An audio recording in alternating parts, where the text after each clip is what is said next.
Hello everyone, I am Ifra, hope you are doing well. तो start करते हैं अपना आज का टॉपिक। हम पढ़ रहे थे रूल्स सब्जेक्ट वर्ब एग्रीमेंट के, जिसके आज हम पढ़ेंगे लास्ट रूल नंबर 17। फिर हमारा ये वाला टॉपिक होता है कंप्लीट। तो सबसे पहले यहाँ पर डालते हैं हेडिंग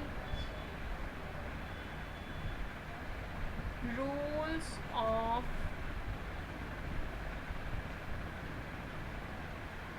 सब्जेक्ट वर्ब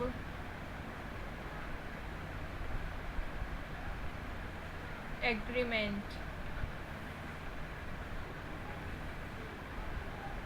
तो ये है लास्ट जो कि है rule number 17।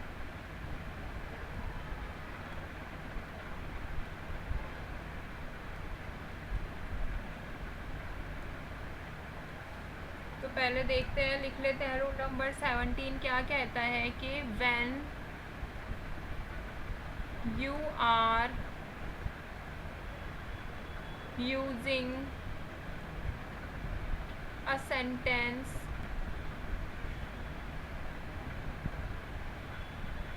To express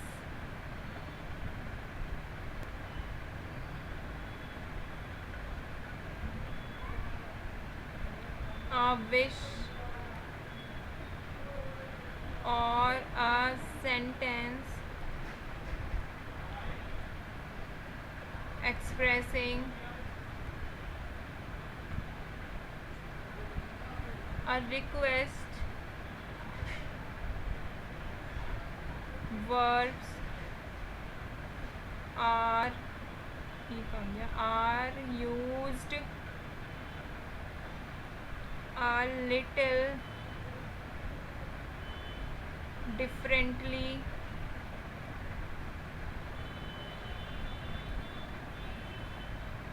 from other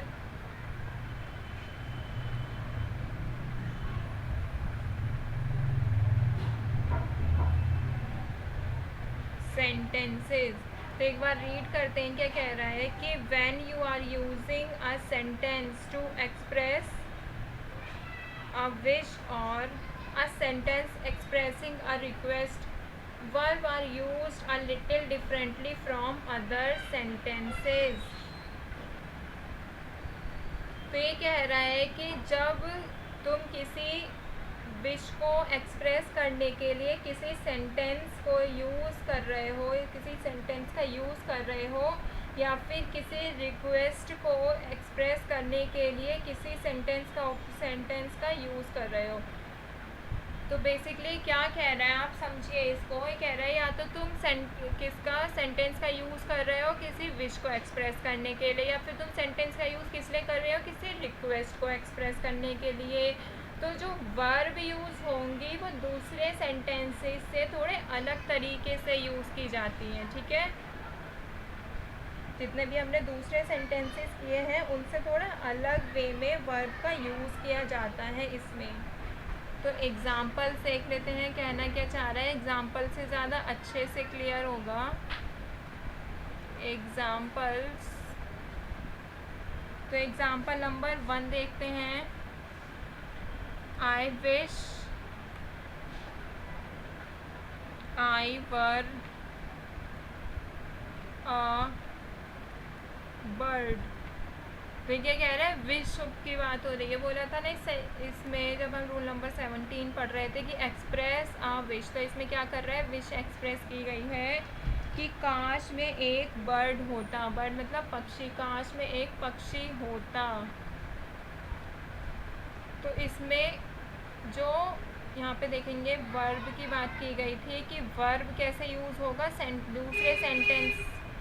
दूसरे सेंटेंसेस से थोड़ा अलग तरीके से यूज़ होगा। तो इसमें आप देखेंगे तो यहाँ पे क्या कहा गया है, I wish I were a bird. आई के साथ क्या लिया गया है, वर लिया गया है। तो वर क्या होती है, प्लूरल वर्ब ली गई है, ठीक है। और आई क्या होता है, सिंगुलर सब्जेक्ट, ठीक है। ऐसे ही अब देखते हैं एग्जाम्पल नंबर 2 क्या दे रखा है। If you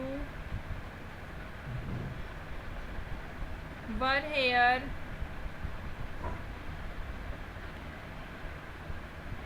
I would not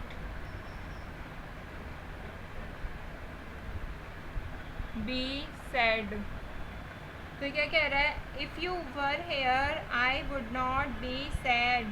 अगर तुम यहाँ होते तो मैं दुखी नहीं होता. तो इसमें भी क्या कहा गया है? इसमें सब्जेक्ट क्या है? यू है. ठीक है, ये क्या है? प्लूरल सब्जेक्ट लिया गया है. और इसके साथ जो वर्ब ली गई है ये भी क्या ली गई है? प्लूरल वर्ब का ही यूज़ किया गया है. ठीक है, इसमें क्या था? सिंगुलर सब्जेक्ट है बट प्लूरल वर्ब ली गई है. इसमें क्या है? प्लूरल सब्जेक्ट है और प्लूरल वर्ब ही ली गई है. ठीक है, तो थोड़ा डिफरेंटली वर्ब को यूज़ किया जा रहा है इन सेंटेंसेस में.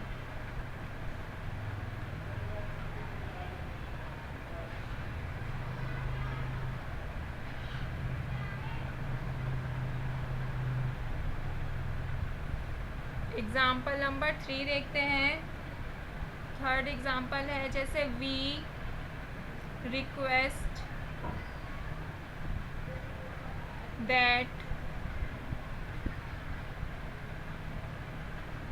everyone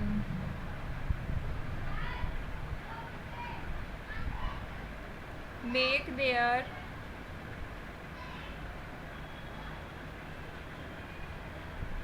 choices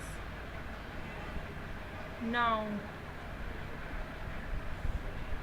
तो अगर इस सेंटेंस को एक बार रीड करें तो ये सेंटेंस कहता है we request that everyone make their choices now.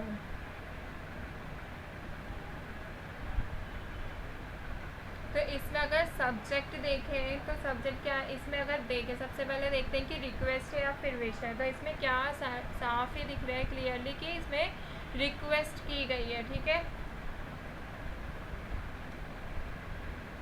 तो ये सेंटेंस क्या कह रहा है कि हम रिक्वेस्ट करते हैं. रिक्वेस्ट मतलब क्या? हम अनुरोध करते हैं कि आप सभी लोग अपना अपना चॉइसेस बताएं या चॉइस करें. ठीक है, तो इसमें क्या कहा गया है? रिक्वेस्ट की गई है और उसके अकॉर्डिंग ही इसमें वर्ब का यूज़ किया गया है. जैसे इसमें क्या दे रखा है? एवरीवन.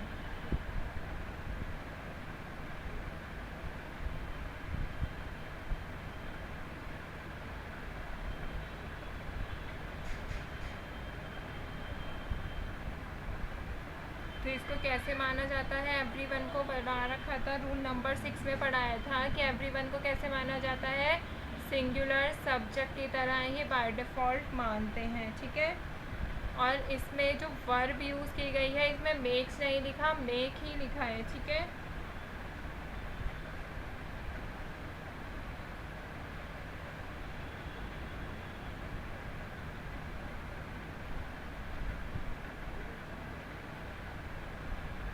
बट मेक क्या है? एक प्लूरल फॉर्म है. मेक क्या है? प्लूरल फॉर्म ऑफ वर्ब है. अगर हम मेक की जगह मेक्स लिखते तो ये क्या होती? सिंगुलर हो जाती. जब भी हम वर्ब में SES लगाते हैं तो वो क्या बनता है? सिंगुलर. मैंने आपको टेबल बनवाया था, शायद रूल नंबर 2 में कराया था टेबल, तो उसमें ये मैंने डिटेल में बताया था. तो ये थर्ड एग्जांपल क्या कह रहा है कि सिंगुलर सब्जेक्ट और प्लूरल वर्ब है. तो एक बार रिवाइज कर लेते हैं. इसमें इतना कुछ था नहीं, बस सिर्फ ये कह रहा है कि जो भी सेंटेंस हम यूज़ कर रहे हैं उसमें विश को एक्सप्रेस किया गया है या फिर सेंटेंस में रिक्वेस्ट की गई है तो वर्ब जो यूज़ होगी थोड़े डिफरेंटली यूज़ होगी पुराने जितने भी हमने तरीके करे हैं उनसे.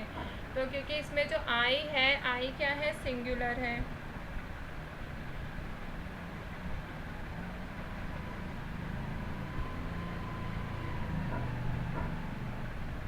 ठीक है, आई क्या है? सिंगुलर है. इसके साथ वर्ब कौन सी ली गई है? प्लूरल ली गई है. यू क्या है? प्लूरल. तो वर्ब भी कौन सी है? प्लूरल.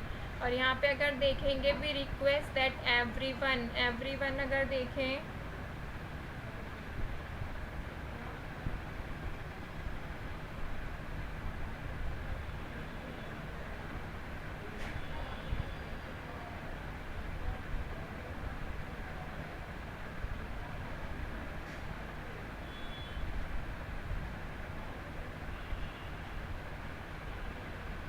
तो एवरीवन क्या होता है, सिंगुलर सब्जेक्ट की तरह, क्योंकि एवरीवन में बहुत सारे सबकी बात की गई होती है, हर कोई। तो क्या बोल रहा है, हर कोई अपनी, हम रिक्वेस्ट कर रहे हैं कि हर कोई अपनी चॉइस बताए, अपनी चॉइस चूज़ करे, ठीक है। तो ये क्या होता है, एवरीवन सिंगुलर सब्जेक्ट है, बट में क्या है, प्लूरल वर्ब है, ठीक है। तो इसमें थोड़ा डिफरेंटली वर्ब का यूज़ किया गया है, किसके अकॉर्डिंग, सब्जेक्ट के अकॉर्डिंग ही लिया जाएगा।